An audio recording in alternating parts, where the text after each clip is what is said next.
ఈ ఉగాది నుండైనా కోటీశ్వర్లవ్వాలనే కలను నెరవేర్చుకోండి. వెంటనే జేకేఆర్ గురువు గారికి కాల్ చేసి అపాయింట్మెంట్ తీసుకోండి. నమస్తే రమ్మగారు. నమస్తే జయ. రమ్మగారు, కొన్ని సందేహాలు, అవి కూడా ధర్మ సందేహాలు అనుకోండి. ద్వారక గురించి అండి, చాలా వార్తలు మనము ద్వారక అని కొట్టగానే యూట్యూబ్లో కొన్ని వందల వీడియోలు వస్తాయి, వేలకు వేలు వచ్చేస్తానే ఉంటాయి. ఎవరికి తోచిన విధంగా వాళ్ళు చెప్తూనే ఉంటారు.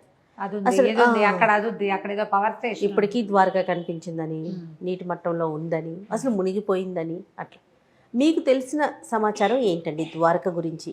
నీళ్ళల్లో ఉన్నదా? అసలు ఎందుకు మునిగిపోయింది ఒకవేళ మునిగిపోతే? బోల్డ్ అన్ని ప్రశ్నలు. అవునవును, మహాభారతం చదివితే మనకి సమస్యలు ఇవి సమాధానాలు లభించేస్తాయి. లభిస్తాయి రమ్మగారు. 100%. ఇప్పుడు ఆర్కియాలజీ డిపార్ట్మెంట్ వాళ్ళు కనపడినవి ఆనవాళ్ళు ఉన్నాయి, అక్కడ ఉన్న సముద్రంలో ఖచ్చితంగా ఏవో ఉన్నాయి, ఉంది, ఒక కొంత ప్రాంతం ఉంది, చూస్తారు, చెప్పారు. అవును, మనం సోమనాథ్ దీనికి వెళ్తే ఏమిటి, మన గుజరాత్ వెళ్తే గుజరాత్ ట్రిప్లో భాగంగా సోమనాథ్ ద్వారకా చూస్తాం, ద్వారక చూస్తాం. అవును. ఢిల్లీ వెళ్ళినప్పుడు మధుర చూస్తాం. మధురలో తొలి కాలంలో బృందావనంలో కృష్ణుడి ఆనవాళ్ళు ఇప్పటికీ కనపడతాయి. ఎన్నో అయిపోలేదు కదా, మన ముందు యుగమే కదా, ఆ తర్వాత మనం మొదలు పెట్టాం. ఎన్ని వేల సంవత్సరాలు గడిచాయి, అయినా కూడా ఏవో ఆనవాళ్ళు అలా అలా అలా కాలక్రమాన కనపడుతూనే ఉన్నాయి. మధుర నుంచి శ్రీకృష్ణుడు ఒకేసారిగా ద్వారకకి వెళ్ళిపోయాడు. మధుర ఉన్నది ఎక్కడ క్లియర్గా కనపడుతోందిగా, మహాభారతంలో చెప్పబడింది. ఈ మధుర ఎక్కడుంది, బృందావనం ఎక్కడుంది? హస్తినాపురానికి కొంత దగ్గరలో ఉన్నట్టుగా కనపడుతుంది, ఢిల్లీకి దగ్గరలో. ఆగ్రా దగ్గర ఉంది కదా మధుర. అక్కడి నుంచి అక్కడ ఒక చిన్న పల్లెటూరులో ఉన్న వాళ్ళు యుద్ధాలు యుద్ధాలు యుద్ధాలు జరిగి, అతని పేరేమిటి, మన జరాసంధుడు, కంసుడి మామగారైన జరాసంధుడు ఎన్నిసార్లో యుద్ధం చేశాడు వీళ్ళతోటి. ఎప్పటికప్పుడు యుద్ధానికి వచ్చేవాడు, అల్లుడిని చంపారన్న కక్షతోటి. అల్లుడు చేసిన వెధవ పనులు అవేం లెక్కలేదు, కృష్ణుడి మీద పగ. ఇది కృష్ణుడు కాదు, భగవంతుడి మీద పగ. ఆ పగతోటే ఇది వచ్చాడు. ఇక విసుగు పుట్టి వెళ్ళిపోయాడు. యుద్ధం నుంచి పారిపోయారు వాళ్ళు. ఆ పారిపోయి ఈ ద్వారక సముద్ర తీరానికి యువతల వైపున ఒక చోట ఆగాడు. అక్కడ ఒక దేవాలయం ఉంది, మూల్ ద్వారక అంటారు. నేను వెళ్ళే, అందుకని క్లియర్గా చెప్తున్నా. రణ్ఛోడ్ రాయ్ అక్కడ ఉన్న దైవం పేరు, కృష్ణుడి పేరు. రణము వదిలిపెట్టి వచ్చినటువంటి కృష్ణుడు, అంటే యుద్ధాన్ని వదిలిపెట్టి వచ్చేసాడు. రణ్ఛోడ్ దాస్ పేరు విన్నాం మనం, అదే. ఆ రణ్ఛోడ్ అంటే ఏమిటంటే రణమును వదిలిపెట్టిన, యుద్ధాన్ని వదిలిపెట్టిన భగవంతుడు. ఇక తన జనం నలిగిపోవడం సహించలేక వచ్చేసాడు ఇక్కడికి. ఈ మూల ద్వారకలో కనపడతాడు. అక్కడి నుంచి ద్వారక మనకి కనిపిస్తుంది. ద్వారకలో దేవాలయము అవన్నీ ఉన్నాయి. అయితే ఈ సముద్రానికి యువతల ఉన్నది కాకుండా విశ్వకర్మతోటి సముద్రం లోపల ఒక మహాద్భుతమైన నగరం ఇవుందాయని, ఐలాండ్స్ ఉంటే దాని మీద నగరాన్ని నిర్మింపచేసుకున్నాడు కృష్ణుడు తమ వాళ్ళ కోసం. యాదవులు, అంధకులు, వృష్టి, ఇలా రకరకాల జాతులు ఉన్నాయి వాళ్ళల్లోనే. వీళ్ళందరికీ కలిపి ఒక ప్లేస్ని ఏర్పరిచాడు. తను అన్న యుద్ధం చేస్తూ చేస్తూ జరాసంధుడిని కొండ మీదకి పైకి తీసుకెళ్ళి అక్కడి నుంచి ఇద్దరు మాయమైపోయారు, అన్న తమ్ముడు ఇద్దరు మాయమైపోయారు. అతను వెతుక్కున్నాడు కానీ వాళ్ళు అక్కడి నుంచి వదిలేసి ఇక్కడికి వచ్చేసారు. మొత్తం పరివారాన్ని అంతా రోడ్డు మీద నడిపించి తీసుకొచ్చాడని చెప్పాల మహాభారతంలో. అక్కడ మాయమై ఇక్కడ ప్రత్యక్షం అయ్యేలాగా చేశాడని చెప్తారు. ఇప్పుడు మహాభారతం లేదు, అవన్నీ కథలంటే అంటావు. మరి ద్వారక ఉందిగా, అప్పుడు మధుర ఉంది కదా, హస్తినాపురం ఉంది, కురుక్షేత్రం ఉంది, అన్నీ ఉన్నాయే. మహాభారతాన్ని లేదని ఎలా అంటాం మనం? అంతే కదా, అనడానికి వీల్లేదు. అస్సలు భగవద్గీత ఉంది, మహాభారతం వల్ల వచ్చిన భగవద్గీత కూడా ఉంది. ఇవి మొత్తానికి ఇక్కడికి వచ్చేసారు. ఇది లోపల, సముద్రం లోపల బ్రహ్మాండమైన నగరాన్ని నిర్మించారు. విశ్వకర్మ నిర్మించాడు ఆ నగరాన్ని అని చెప్తారు. మళ్ళీ దీనికి, ఈ ప్రాంతానికి రాజు ఒకరు ఇట్లా ఇలా ఏర్పాటుగా కూడా చేసుకున్నారు. కృష్ణుడు పరివారం మొత్తం, ఆయన అష్టభార్యలు, అన్న యొక్క సంసారము, కుమారులు, మనవలు అందరూ ఉన్నారు. మొత్తం అది చాలా పెద్ద సామ్రాజ్యం.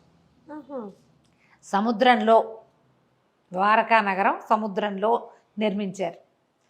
భేట్ ద్వారక అంటారు దాన్ని. ఇప్పుడు కూడా మనం ఈ ద్వారకలో శ్రీకృష్ణ మందిరం చూశాక ఆ సముద్రంలో కాసేపు ప్రయాణం చేస్తే ఆ లోపల ఉన్న ఐలాండ్లోకి వెళ్తాం. నేను వెళ్ళాను అక్కడికి, చాలామంది వెళ్తారు. ద్వారకా మనం చూడడానికి వెళ్తే మనం అక్కడి నుంచి లోపలికి వెళ్ళొచ్చు. ఆహా. అవే లోపల ద్వారకి కనుక వెళ్తే ఏంటంటే సముద్రం మీదే వెళ్తాం. బోల్డ్ అని పక్షులు ఇలా కొంగలు మన వెనకాల పడుతుంటాయి తిండి కోసం. ఎంత వస్తాయో, భలే గొప్పగా ఉంటుంది. ఆ, ఈసారి వెళ్తే ఫోటోలు బాగా తీసుకొస్తాయి. ఎన్నేళ్ళు అయింది, ఫోటోలు ఎక్కువ లేవు. తప్పకుండా. ఓకే. అయితే ఈ వెళ్ళి లోపలికి వెళ్తే మనకు అక్కడ కొంత దేవాలయం, Island కొంత అది. ఐలాండ్ లాగా ఉంది, కొంత స్థలము అవి కనిపిస్తాయి. కోటలు అట్లా ఏమైనా కనిపిస్తాయి? ఏదో పడిపోయినట్టుగా సుమారుగా ఉంటుంది. ఇంకా లోపల చాలా ఉందట, ఏదో కొంత దొరికింది. ఈ మన భూమి తాలూకు ఈ రకరకాలు వచ్చినాయి కదా మనకి, సునామీలు అవి ఇవి వచ్చి సముద్రంలో హెచ్చు తగ్గులు వచ్చి క్రమంగా కొంచెం బయటపడింది. ఇప్పటికీ ఏవో చూస్తూ వెతుకుతూనే ఉంటారు, ఏమిటేమిటో దొరుకుతూనే ఉంటారు. దీనికి మూల గాథ మనకి ఎక్కడ దొరుకుతుందంటే, ఇది ఇప్పుడు నా సొంత మాటలు కావుగా, ఉన్నదే చరిత్ర పుస్తకంలో ఉన్నదే. మహాభారతంలోని లాస్ట్ బట్ వన్ పర్వం, మౌసల పర్వం దాని పేరు. 18 పర్వాలు మహాభారతం. 17వ పర్వం అయినటువంటి మౌసల పర్వంలోనే ఈ గాథ కనిపిస్తుంది.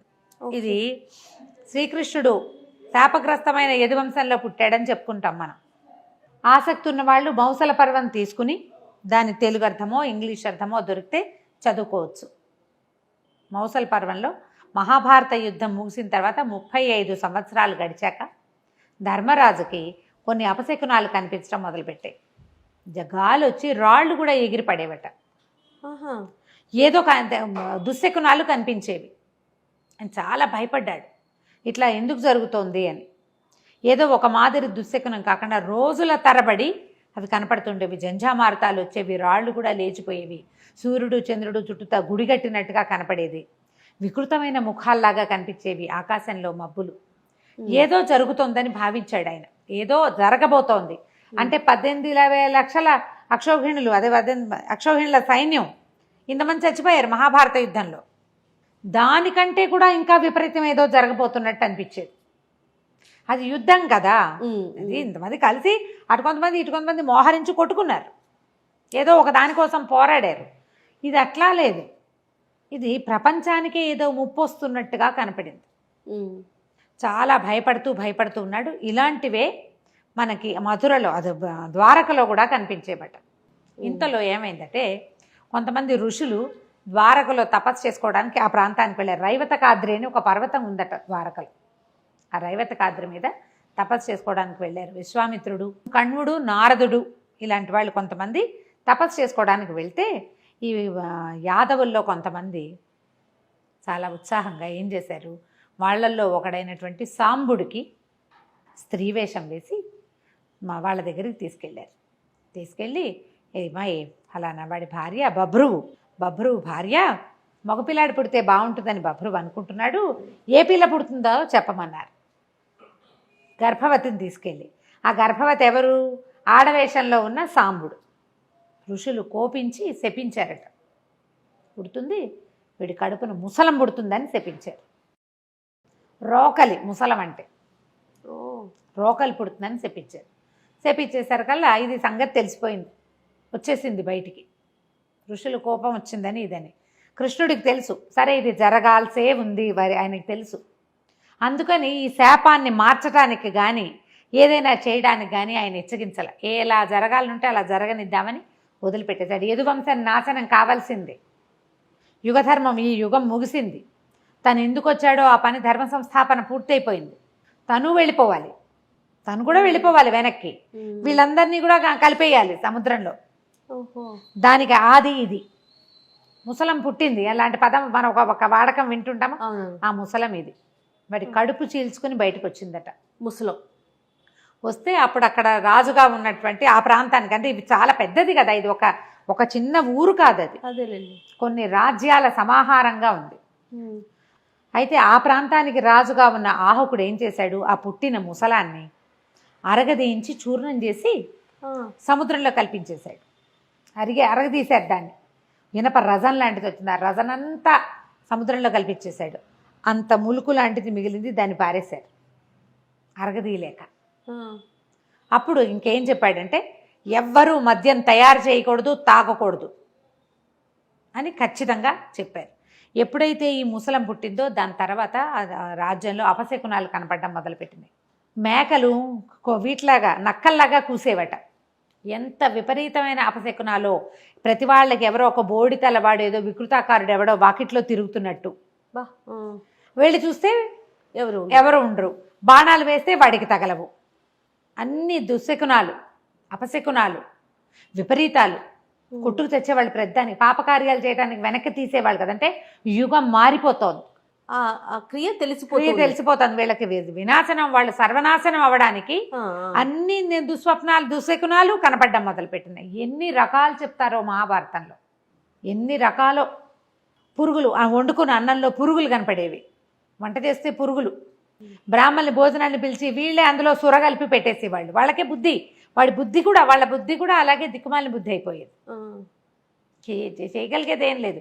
మొత్తం ఉన్న జాతంతా సర్వనాశనం అయిపోవటానికి అది నాదనమాట, అది నాంది.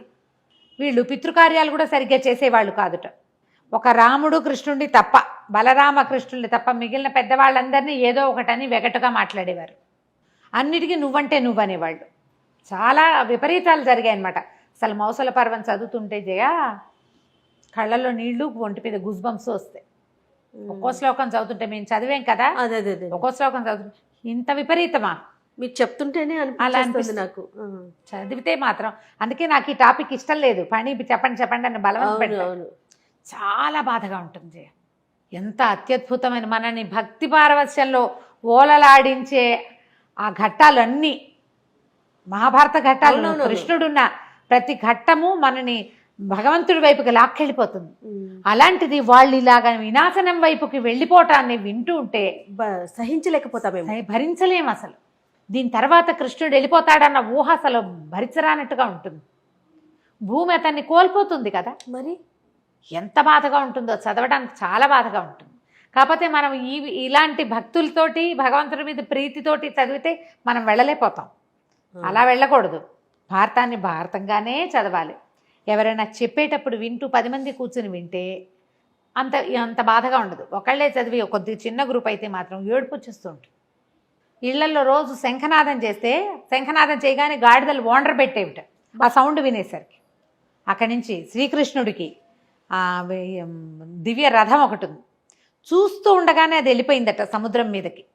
భగవంతుడి ధ్వజము, ఆయన అన్నయ్య ధ్వజం, తాళధ్వజము, గరుడ ధ్వజం, 2 పతాకాలు.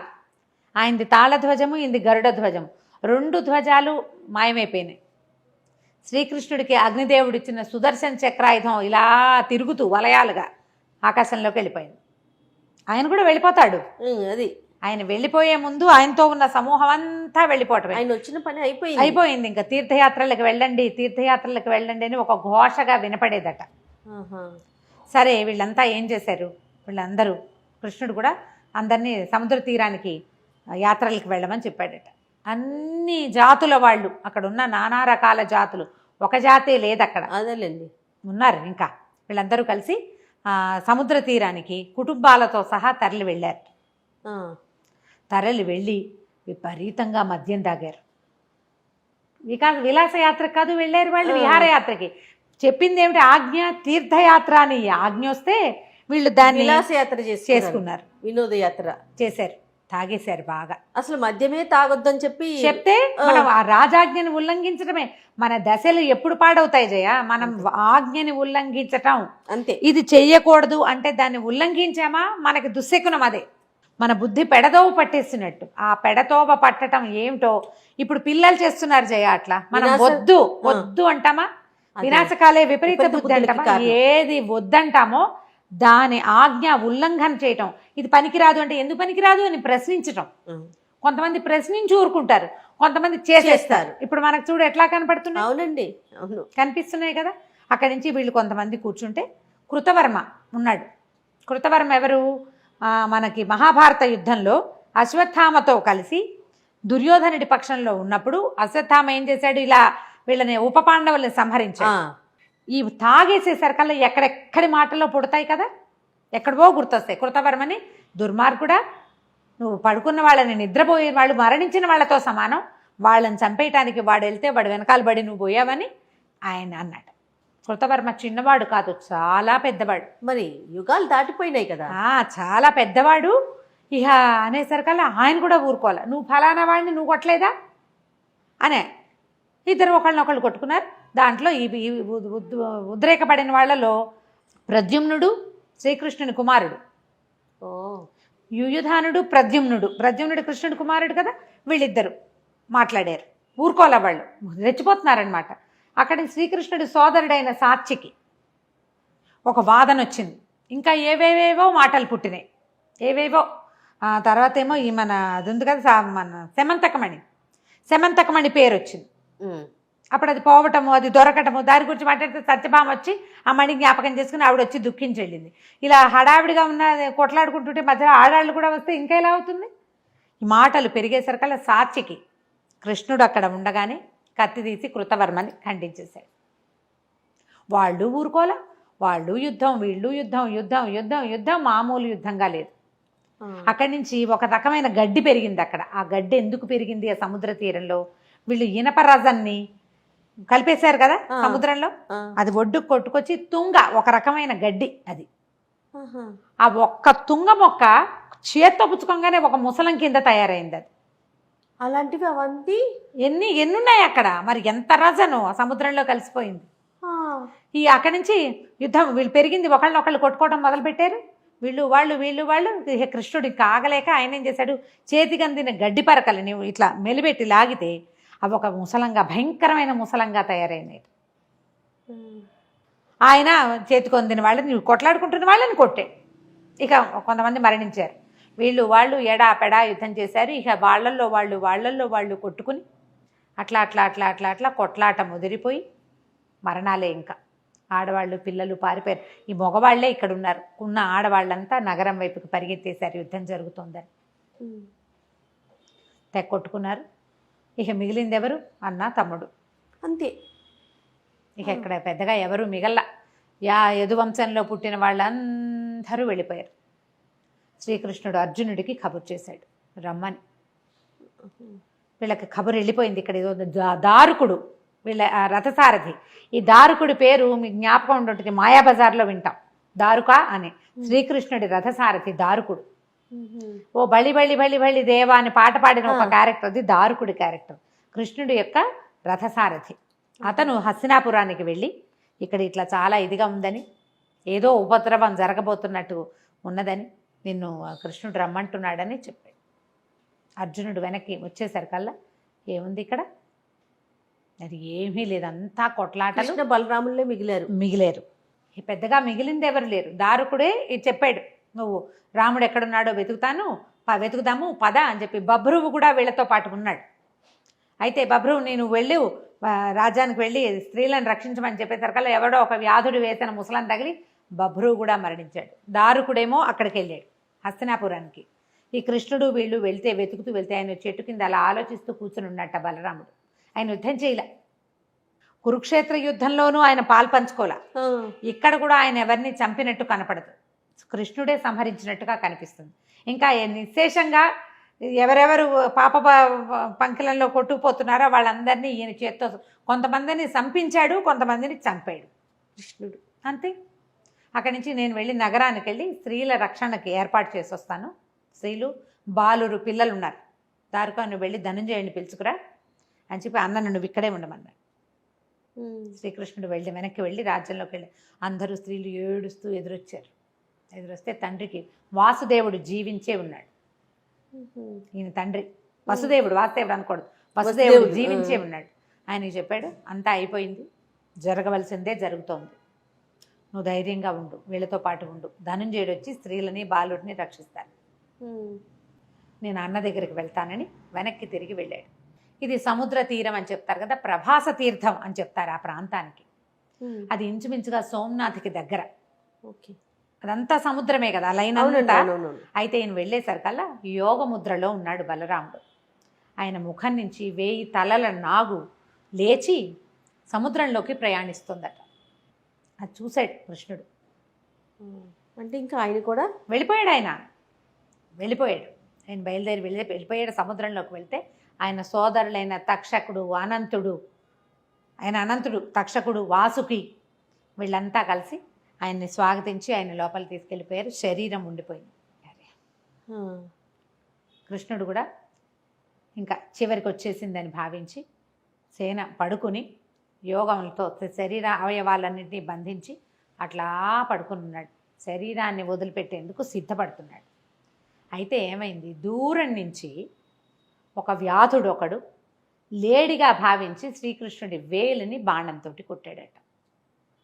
ఆయన పడుకున్నాడు, శరీరాలు అవయవాలన్నీ బిగించుకున్నాడు. కొంచెం బొటన వేలు అట్లా కదులుతోంది. కృష్ణుడి పాదాలట ఎలా ఉంటాయంటే ఎర్రగా ఉంటుంది, అడుగు భాగం పై భాగం నీలంగా ఉంటుంది, నలుపు. అది దూరం నుంచి చూస్తే ఎట్లా కనపడింది అంటే ఒక లేడి కన్ను, లేడి యొక్క కదలికలాగా కనపడింది అతనికి. లేడి ఉందని బాణంతో కొట్టాడు. ఆ బాణానికి బొటన వేలికి, కాలి బొటన వేలికి. ఆ కొట్టింది దేనితోటి అతను ఆ ప్రాంతంలో తిరుగుతుంటే అతనికి ఒక చిన్న ములుకు లాంటిది దొరికింది. ఓహో, ఆ ముసల మరగదీశారు, దాని ముక్కు అని చెప్తారు. వేలికి తగిలింది, లేడి పడిపోయి ఉంటుందని భావించి వ్యాధుడు పరిగెత్తుకుంటూ వచ్చాడు. వస్తే పీతాంబరధారి శేషసైన్యంలో పడుకోవాల్సిన వాడు ఇసుకలో నేల మీద పడుకున్న భగవంతుడిని చూసే సకాలు నిర్కాంతపోయాడు. పరిపరి విధాల దుఃఖించాడట. ఆయన జరగాల్సిందే జరిగింది, నువ్వు దుఃఖించొద్దని చెప్పి భగవంతుడు తన దారిని తన శరీరాన్ని వదిలిపెట్టి వెళ్ళిపోయాడు. ఆయన ఇట్లా పైకి లేచి వెళ్ళేసరికి శంఖచక్రాలు ఆయన్ని చేరుకున్నాయి.